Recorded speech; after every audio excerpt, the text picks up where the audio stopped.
প্রিয় বন্ধুগণ, আমি বৃষ্টি পরবর্তী যে সবজিগুলো আছে সেখানে আমি পরিচর্যা করতেছি। এই দেখেন, আমি এখানে লাউয়ের গাছে জৈব সার ব্যবহার করতেছি। প্রিয় বন্ধুগণ, আপনি বৃষ্টি পরবর্তী যে পরিচর্যাগুলো, সেটা হলো যে এইভাবে আপনি যদি জমির আন্তঃকষণ না করেন, আপনাকে যে কাজ করতে হবে, গাছের গোড়ার মাটিকে আলগা করে দেওয়ার পর সেখানে জৈব সার আপনাকে ব্যবহার করতে হবে। তবে আপনি যদি জৈব সার নাও ব্যবহার করেন, তারপরেও মাটিটাকে আলগা করে দিতে হবে। তার কারণ, বৃষ্টি হওয়ার পর এখানে পানি জমেছিল। পানি জমে থাকার পরে এখানে মাটিটা শক্ত হয়ে গেছে। সে বাতাস, আলো বাতাস শিকড়ের মধ্যে প্রবেশ করতে পারছে না। তার জন্য আপনাকে বৃষ্টি পরবর্তী পরিচর্যাগুলো করতে হবে।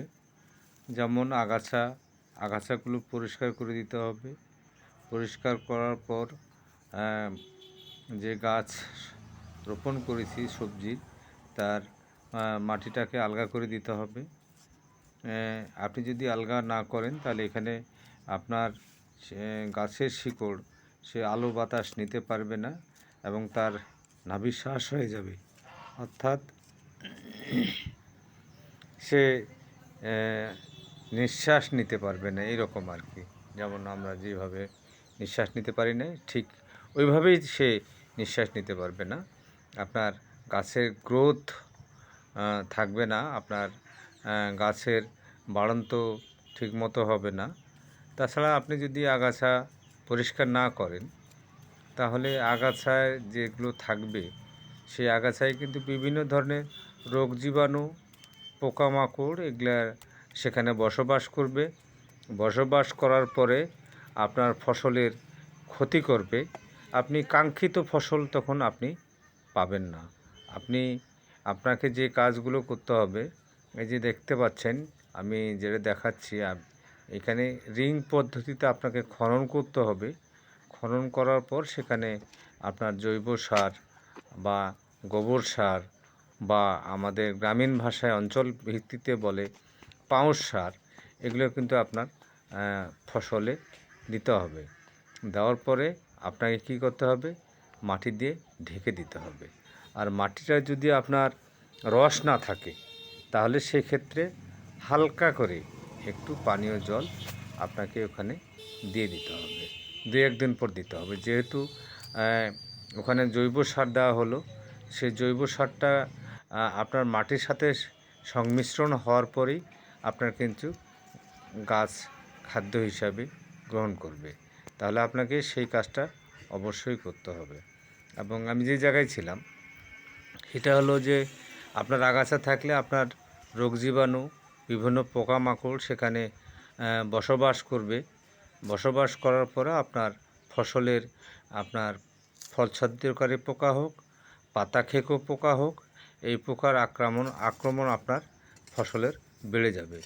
বেড়ে গেলে কি হবে, আপনি কাঙ্ক্ষিত ফসল আপনি পাবেন না।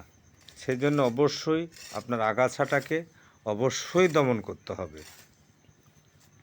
আপনি যদি ফসলের আগাছা দমন না করেন, তাহলে আপনার অনেকাংশে ফলন কমে যাবে। আপনার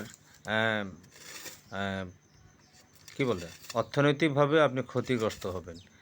কারণ আপনাকে যখন পোকা আক্রান্ত হবে, তখন অবশ্যই আপনাকে কীটনাশক ব্যবহার করতে হবে। এই ব্যবহার করার জন্য আপনার কিন্তু অর্থনৈতিক খরচটা বেশি হয়ে যাবে। আর আপনি যদি আগাছাগুলো পরিষ্কার করে দেন, পরিষ্কার পরিচ্ছন্ন যদি চাষাবাদ করেন, তাহলে আপনার কি হবে, আপনার অর্থনৈতিক খরচটা কম হবে। আমাদের লক্ষ্যটা হলো যে খরচ কম করে সেখান থেকে বেশি মাত্রায় যেন আমরা লাভবান হতে পারি। এইভাবে আমাদেরকে টার্গেট নিয়ে কাজগুলো করতে হবে। অবশ্যই আমরা ফসলের পরিচর্যা করব। তার কারণ বৃষ্টির পরে আপনার অনেক আগাছার জন্ম নেয়।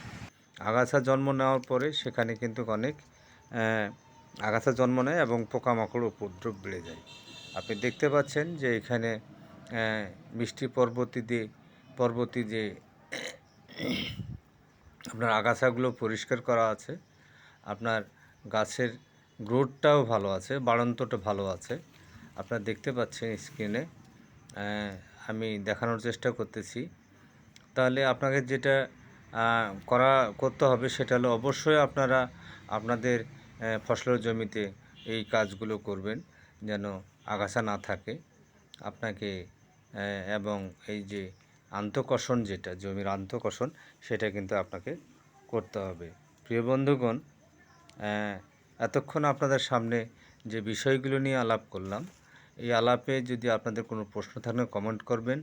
আর এই চ্যানেলে যদি নতুন হয়ে থাকে সাবস্ক্রাইব করে আমাকে নতুন নতুন ভিডিও তৈরিতে সহায়তা প্রদান করবেন। ধন্যবাদ সকলকে।